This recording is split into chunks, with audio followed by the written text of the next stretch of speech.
سورہ عنکبوت کی آیت نمبر 23، سورہ عنکبوت کا 3 رکوع اور 20ویں پارے کا 15واں رکوع۔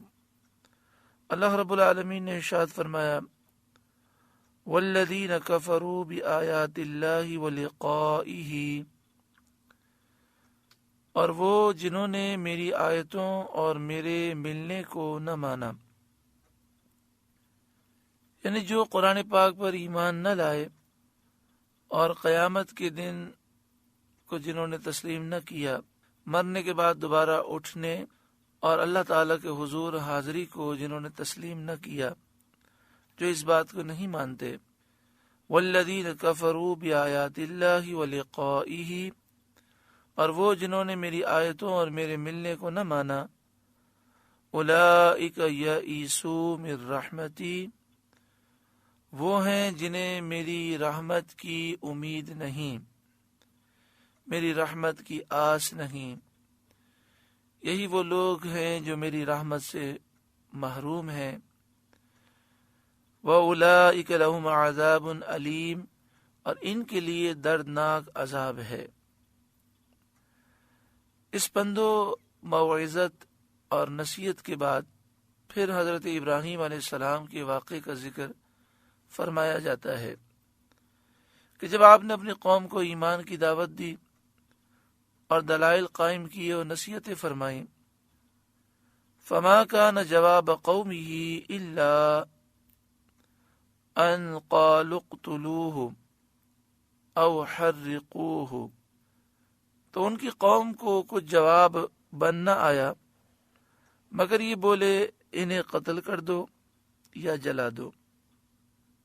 یعنی قوم کے پاس اب کوئی جواب نہ تھا، صرف ایک ہی بات انہوں نے کہی کہ حضرت ابراہیم کو قتل کر دو یا جلا دو۔ یہ انہوں نے آپس میں ایک دوسرے سے کہا، یا سرداروں نے اپنے متبعین سے، اپنے چیلوں سے انہوں نے یہ بات کہی۔ بہرحال کچھ کہنے والے تھے، کچھ اس پر راضی ہونے والے تھے، سب متفق تھے، اس لیے وہ سب قائلین کے حکم میں ہیں۔ یعنی پوری قوم نے یہ ایک ساتھ تو نہیں کہا تھا کہ حضرت ابراہیم علیہ السلام کو قتل کر دو یا جلا دو، لیکن قرآن مجید فقان حمید نے یہ بیان کیا کہ پوری قوم نے یہ کہا۔ تو اس کی وجہ حضرت صدر الافاضل مولانا نعیم الدین مراد آبادی علیہ رحمہ تفسیر خزائن العرفان میں یہ بیان کر رہے ہیں کہ کہنے والے کچھ تھے، باقی پوری قوم راضی تھی، تو لہذا وہ بھی کہنے والے کے حکم میں ہیں۔ کیونکہ گناہ جو شخص کرتا ہے، کفر جو بکتا ہے، تو جو شخص گناہ پر راضی ہوتا ہے وہ بھی گناہ گار ہوتا ہے، جو کفر پر راضی ہوتا ہے وہ بھی کفر کرنے والا ہوتا ہے۔ لہذا ہمیں چاہیے کہ ہم خود بھی گناہ سے بچیں، اور جو لوگ گناہ کر رہے ہیں ان کے گناہوں پر ہم خوش نہ ہوں، ان پر ہم راضی نہ رہیں، بلکہ ہم ناراض بھی ہوں، ناراضگی کا اظہار بھی کریں۔ فَأَنْجَاهُ اللَّهُ مِنَ النَّارِ، تو اللہ نے ابراہیم کو آگ سے بچا لیا۔ جب آپ کی قوم نے آپ کو آگ میں ڈالا، اللہ تعالیٰ نے آپ کو محفوظ رکھا۔ ان فی ذلک لآیات لقوم یؤمنون، بے شک اس میں ضرور نشانیاں ہیں ایمان والوں کے لیے، ایمان والوں کے لیے عجیب و غریب نشانیاں ہیں۔ آگ اتنی کثرت سے تھی، آگ کا اس کثرت کے باوجود اثر نہ کرنا اور سرد ہو جانا، ٹھنڈا ہو جانا، اور اس کی جگہ گلشن باغ پیدا ہو جانا، اور یہ سب پل بھر سے بھی کم میں ہونا، یہ ساری عجیب و غریب نشانیاں ہیں۔ یعنی آگ اتنی زیادہ ہونے کے باوجود وہ اثر نہ کر سکی اور ٹھنڈی ہو گئی حضرت ابراہیم علیہ السلام کے لیے، حضرت ابراہیم علیہ السلام کے لیے باغ بن گئی۔ اور یہ ایک لمحے سے بھی پہلے ہو گیا، یعنی ایک لمحے سے پہلے اللہ تعالی نے اس آگ کو سرد فرما دیا۔ اور یہ سب پل بھر سے بھی کم میں ہونا بہت بڑی نشانی ہے۔ ان فی ذلک لآیات لقوم یؤمنون، بے شک اس میں ضرور نشانیاں ہیں ایمان والوں کے لیے۔ وقال، اور ابراہیم نے فرمایا اپنی قوم سے، انما اتخذتم من دون اللہ اوثانا، تم نے تو اللہ کے سوا یہ بت بنا لیے ہیں، مودۃ بینکم فی الحیات الدنیا، جن سے تمہاری دوستی یہی دنیا کی زندگی تک ہے، پھر منقطع ہو جائے گی، ختم ہو جائے گی، اور آخرت میں کچھ کام نہ آئے گی۔ ثم یوم القیامت یکفر بعضکم ببعض، پھر قیامت کے دن تم میں ایک دوسرے کے ساتھ کفر کرے گا، یعنی تم ایک دوسرے کا انکار کر دو گے اور ایک دوسرے کو برا کہو گے۔ وَيَلْعَنُ بَعْضُكُمْ بَعْضًا، اور ایک دوسرے پر لعنت ڈالے گا۔ بت اپنے پجاریوں سے بیزار ہوں گے، سردار اپنے ماننے والوں سے بیزار ہوں گے، اور ماننے والے سرداروں پر لعنت کریں گے۔ وَمَأْوَاكُمُ النَّارُ، اور تم سب کا ٹھکانہ جہنم ہے۔ بتوں کا بھی ٹھکانہ جہنم ہے اور پجاریوں کا بھی ٹھکانہ جہنم ہے۔ ان میں سرداروں کا بھی ٹھکانہ جہنم ہے اور ان کے فرما برداروں کا بھی ٹھکانہ جہنم ہے۔ جتنے کافر ہیں، مشرک ہیں، چاہے وہ پیشوا ہوں، چاہے ان کا کہنا ماننے والے ہوں، وہ سب جہنم میں جائیں گے۔ ان کے جھوٹے خدا، مردود خدا کہ جو در حقیقت خدا نہیں، انہوں نے ان بے جان پتھروں کو خدا سمجھ لیا، وہ بت بھی جہنم میں ہوں گے۔ وَمَا لَكُم مِّن نَاصِرِينَ، اور تمہارا کوئی مددگار نہیں جو تمہیں عذاب سے بچائے۔ اور جب حضرت ابراہیم علیہ السلام آگ سے سلامت نکلے اور آگ نے آپ کو کوئی ضرر نہ پہنچایا، کچھ نقصان نہ دیا، فآمن لہ لوط، تو لوط اس پر ایمان لائے، تو لوط ابراہیم پر ایمان لائے۔ یعنی حضرت لوط علیہ السلام نے یہ معجزہ دیکھ کر حضرت ابراہیم علیہ السلام کی رسالت کی تصدیق کی۔ حضرت لوط علیہ السلام حضرت ابراہیم علیہ السلام کے سب سے پہلے تصدیق کرنے والے ہیں۔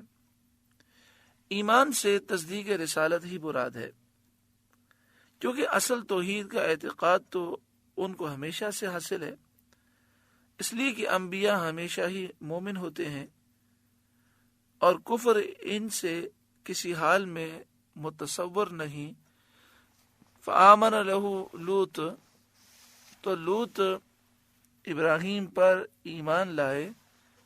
اس کا یہ مطلب نہیں ہے کہ حضرت لوط علیہ السلام اس سے پہلے حضرت ابراہیم علیہ السلام کو وہ نبی نہیں مانتے تھے، یا حضرت لوط علیہ السلام اس وقت مومن نہیں تھے۔ حضرت لوط علیہ السلام اللہ کے نبی ہیں، اور نبی کبھی بھی ایسی چیزوں کا ارتکاب نہیں کرتے، وہ ہمیشہ ہی مومن ہوتے ہیں۔ حضرت لوط علیہ السلام حضرت ابراہیم علیہ السلام کو نبی مانتے تھے۔ جب یہ واقعہ ہوا تو آپ نے حضرت ابراہیم علیہ السلام کی رسالت کی تصدیق کا اعلان فرمایا۔ وقال انی مہاجر الی ربی، اور ابراہیم نے کہا کہ میں اپنے رب کی طرف ہجرت کرتا ہوں، یعنی میں اپنی قوم کو چھوڑ کر جہاں اس کا حکم ہوگا میں وہاں جاؤں گا۔ چنانچہ آپ نے سواد عراق سے سرزمین شام کی طرف ہجرت فرمائی۔ اس ہجرت میں آپ کے ساتھ آپ کی زوجہ حضرت سارہ اور حضرت لوط علیہ السلام آپ کے ساتھ تھے۔ انہ هو العزیز الحکیم، بے شک وہی عزت و حکمت والا ہے۔ وَوَهَبْنَا لَهُ إِسْحَاقَ وَيَعْقُوبَ، اور ہم نے ابراہیم کو اسحاق اور یعقوب عطا فرمائے۔ وَجَعَلْنَا فِي ذُرِّيَّتِهِ النُّبُوَّةَ وَالْكِتَابَ، اور ہم نے ان کی اولاد میں نبوت اور کتاب رکھی۔ اللہ تعالیٰ نے سب سے پہلے آپ کو حضرت اسماعیل عطا فرمائے، اس کے بعد اسحاق عطا فرمائے، اور پھر حضرت اسحاق کے بیٹے حضرت یعقوب علیہ السلام عطا فرمائے۔ یہاں فرمایا وَجَعَلْنَا فِي ذُرِّيَّتِهِ النُّبُوَّةَ وَالْكِتَابَ، اور ہم نے ان کی اولاد میں نبوت اور کتاب رکھی کہ حضرت ابراہیم علیہ السلام کے بعد جتنے انبیاء ہوئے سب حضرت ابراہیم علیہ السلام کی نسل سے ہوئے، اور کتاب سے مراد یہ ہے کہ توریت، انجیل، زبور، قرآن پاک سب حضرت ابراہیم علیہ السلام کی اولاد ہی میں اللہ تعالیٰ نے نازل فرمائی۔ وَآتَيْنَاهُ أَجْرَهُ فِي الدُّنْيَا، اور ہم نے دنیا میں ابراہیم کا ثواب اسے عطا فرمایا، یعنی اللہ تعالیٰ نے دنیا میں آپ کو مقام و مرتبہ عطا فرمایا کہ پاک ذریت، پاک اولاد عطا فرمائی، پیغمبری ان کی نسل میں رکھی کہ ان کی نسل میں ہزاروں انبیاء ہوئے، کتابیں ان پیغمبروں کو عطا کی جو ان کی اولاد میں ہیں، اور ان کو مخلوق میں محبوب اور مقبول کیا کہ تمام اہل ملل اور ادیان سارے دین والے حضرت ابراہیم سے محبت رکھتے ہیں اور ان کی طرف نسبت فخر جانتے ہیں، یعنی یہ کہنے میں کہ ہمارا ابراہیم علیہ السلام سے تعلق ہے، ہم انہیں ماننے والے ہیں، یہ کہنے میں تمام دین والے فخر محسوس کرتے ہیں۔ اور ان کے لیے دنیا کے اختتام تک درود مقرر کر دیا کہ جب نبی اکرم صلی اللہ علیہ وآلہ وسلم پر درود پڑھا جاتا ہے نماز میں تو حضرت ابراہیم علیہ السلام اور ان کی آل پر بھی درود پڑھا جاتا ہے۔ یہ تو وہ ہے جو دنیا میں اللہ تعالیٰ نے عطا فرمایا۔ وَإِنَّهُ فِي الْآخِرَةِ لَمِنَ الصَّالِحِينَ، اور بے شک آخرت میں وہ ہمارے قرب خاص کے حقداروں میں ہیں، ان اللہ کے مقبول بندوں میں ہیں جنہیں اللہ نے قرب خاص عطا فرمایا، جن کے لیے بڑے بلند درجات ہیں۔ وَلُوطًا إِذْ قَالَ لِقَوْمِهِ، اور لوط کو نجات دی جب انہوں نے اپنی قوم سے فرمایا انکم لتأتون الفاحشۃ، تم بے شک بے حیائی کا کام کرتے ہو، ما سبقکم بها من احد من العالمین، کہ تم سے پہلے دنیا بھر میں کسی نے نہ کیا۔ اس بے حیائی کی تفسیر اس سے اگلی آیت میں بیان ہوتی ہے۔ اَإِنَّكُمْ لَتَأْتُونَ الرِّجَالَ، کیا تم مردوں سے بدفعلی کرتے ہو، وَتَقْطَعُونَ السَّبِيلَ، اور راہ مارتے ہو، یعنی مسافروں کو قتل کر کے ان کے مال لوٹ کر راستہ مارتے ہو، راہ مارتے ہو۔ اور یہ بھی کہا گیا کہ وہ لوگ مسافروں کے ساتھ بدفعلی کرتے تھے، حتیٰ کہ لوگوں نے اس طرف گزرنا موقوف کر دیا تھا، چھوڑ دیا تھا۔ وَتَأْتُونَ فِي نَادِيكُمُ الْمُنْكَرَ، اور اپنی مجلس میں بری بات کرتے ہو جو عقلاً و عرفاً قبیح و ممنوع ہے، عرف کے اعتبار سے بھی یہ گندی چیز ہے، بری چیز ہے، ممنوع ہے، اور عقل کے لحاظ سے بھی یہ ممنوع ہے، بری چیز ہے، جیسے گالی دینا، فوش بکنا، گندی باتیں بکنا، تالی بجانا، سیٹی بجانا، ایک دوسرے کے اوپر کنکریاں مارنا، راستہ چلنے والوں پر کنکری وغیرہ پھینکنا، شراب پینا، تمسخر اور گندی باتیں کرنا، ایک دوسرے کا مذاق اڑانا، ایک دوسرے پر تھوکنا وغیرہ ذلیل افعال اور حرکات جن کی قوم لوط عادی تھی۔ یعنی حضرت لوط علیہ السلام کی قوم بدفعلی کے گناہ کے ساتھ ساتھ اور بہت ساری گندی حرکتوں میں مبتلا تھے۔ حضرت لوط علیہ السلام نے اس پر انہیں ملامت کی، ان میں سے گالی دینا، فحش بکنا۔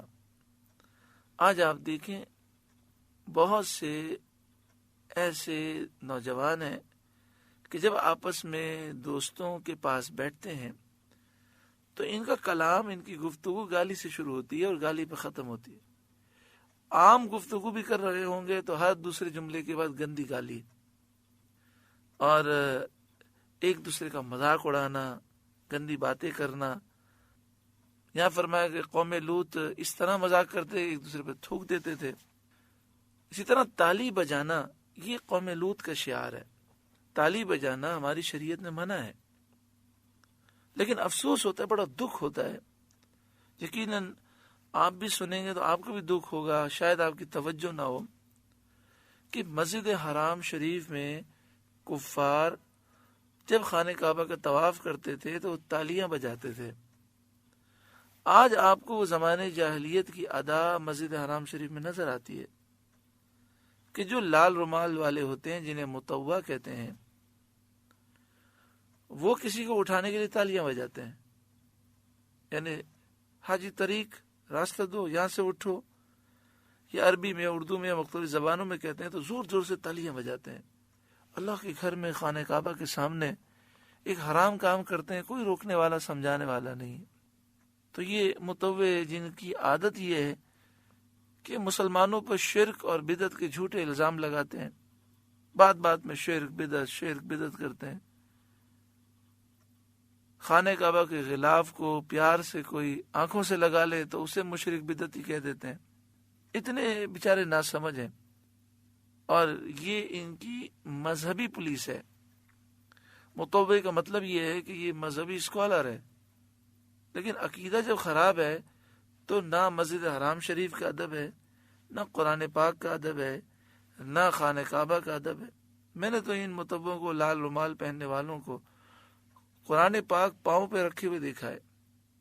قرآن پاک پاؤں پہ رکھ دیتے ہیں، جوتے پہ رکھتے ہیں، کئی دفعہ جان بوجھ کے خانہ کعبہ کی طرف پاؤں کر کے سوتے ہیں، اس طرح سوتے ہیں کہ خانہ کعبہ کی طرف پاؤں ہو جائے، اور سمجھاؤ تو بڑی گستاخیاں، بے ادبی کرتے ہیں۔ جب نبی اکرم صلی اللہ علیہ وآلہ وسلم کی محبت اور تعظیم دل سے نکل جائے تو پھر نہ اللہ کا ادب دل میں ہوتا ہے، نہ خانہ کعبہ کا ادب ہوتا ہے، نہ قرآن پاک کا ادب ہوتا ہے۔ بس دعا کریں اللہ تعالیٰ کرم فرمائے اور مکہ شریف، مدینہ شریف میں کسی کو مسجد نبوی شریف میں، مسجد حرام شریف میں تالی بجانے کی جرت نہ ہو، کسی کو قرآن پاک کی بے ادبی کرنے کی جرت نہ ہو۔ اللہ ان گستاخوں سے امت مسلمہ کو نجات عطا فرمائے۔ آگے ارشاد فرمایا فما كان جواب قومه الا ان قالوا ائتنا بعذاب الله ان كنت من الصادقين۔ تو ان کی قوم کا کچھ جواب نہ ہوا مگر یہ کہ بولے ہم پر اللہ کا عذاب لاؤ اگر تم سچے ہو۔ حضرت لوط علیہ السلام نے ایسی نصیحتیں فرمائیں، قوم کے پاس اس کا کوئی جواب نہ تھا، بس انہوں نے یہ کہا کہ عذاب لے آؤ، جس عذاب کا تم وعدہ دیتے ہو، جس عذاب کا تم ذکر کرتے ہو۔ ان کنت من الصادقین، اگر تم سچے ہو اس بات میں کہ یہ کام گندے ہیں، برے ہیں، اور ایسا کرنے والے پر عذاب نازل ہوگا، اگر یہ بات تمہاری سچی ہے تو عذاب لے آؤ۔ یہ انہوں نے برائے استہزاء کہا، مذاق اڑانے کے لیے، مذاق اڑانے کے طور پہ انہوں نے کہا۔ جب حضرت لوط علیہ السلام کو اس قوم کی راہ راست پر آنے کی کچھ امید نہ رہی تو آپ نے بارگاہ الہی میں عرض کی، قال، عرض کی، رب انصرنی علی القوم المفسدین، اے میرے رب میری مدد کر ان فسادی لوگوں پر۔ یعنی جو میں نے یہ کہا ہے کہ عذاب نازل ہوگا، وہ عذاب نازل کر کے میری بات پوری کر کے میری مدد فرما۔ نزول عذاب کے بارے میں میری بات پوری کر کے میری مدد کر ان فسادی لوگوں پر، یعنی ان فسادی لوگوں کو تباہ و برباد فرما۔ اللہ تعالیٰ نے آپ کی دعا قبول فرمائی۔ سورہ عنکبوت کا 3 رکوع مکمل ہوا۔ اللہ تعالیٰ اس رکوع کے نور سے ہمارے قلوب کو روشن و منور فرمائے۔ اللہ اللہ اللہ